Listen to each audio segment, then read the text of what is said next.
Bu dəfə əlim gətirəcək. Hadi 6 qoşaq.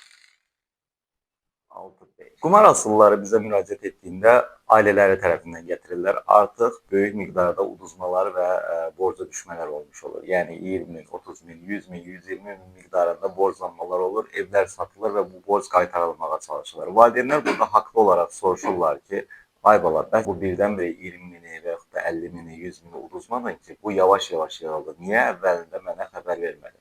Burada belə bir mexanizm olur. Buna qumarbazın intiqamı deyilir.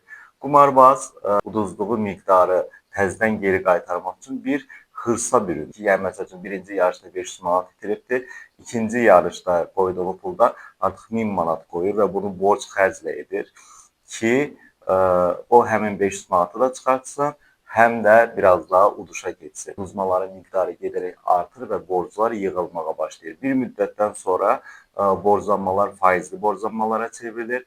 Əsas borcunu yox, faizini qaytarmaqla məşğul olur.